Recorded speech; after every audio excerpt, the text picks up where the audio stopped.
پہاڑی زبان میں اپڈیٹ سنیے۔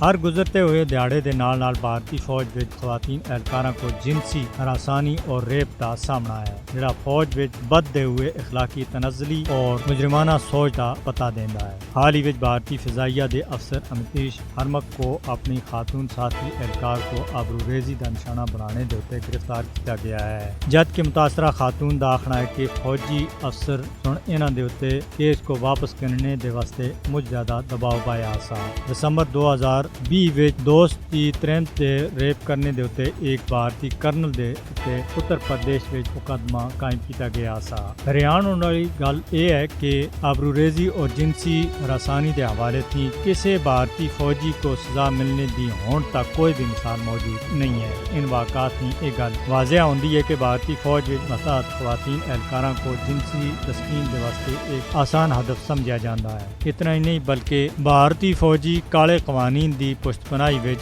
اپنے غیر قانونی زیر قبضہ جموں کشمیر وچ خواتین دی بے حرمتی اور آبروریزی کو جنگی ہتھیار دے طور دے اوتے استعمال کر رہے ہیں۔ 1989 دے کہن گئے ہونے تک 11,246 خواتین کو جنسی ہراسانی اور ریپ کا نشانہ بنایا گیا ہے۔ گزرے سال فروری وچ ضلع بانڈی پورہ وچ بھارتی فوجیاں سن ایک 9 سالہ بچی کو اغوا کرنے اور ریپ کا نشانہ بنانے دی کوشش کیتی سی۔ کشمیر دے حالات تے اوتے گہری نگاہ رکھنے والے مبصرین دا آخنا ہے کہ ضلع بانڈی پورہ وچ بھارتی فوجیاں دے ہاتھوں ایک کمسن بچی کو اغوا کر کے لے جانے دی کوشش اپنی نوعیت کا پہلا واقعہ نہیں ہے۔ ضلع کپواڑہ دے کونن پوشپورہ نامی دو دیہات وچ 23 اور 24 فروری 1991 دی درمیانی رات بھارتی فوجیاں سن تلاشی آپریشن دی آڑ وچ تقریباً 100 خواتین دا گینگ ریپ کیتا سا۔ گزرے 3 سالاں دے دوران وردی وچ ملبوس اہلکاراں دے ہاتھوں کشمیری خواتین دی زیادتی دے کافی سارے واقعات منظر عام دے اوتے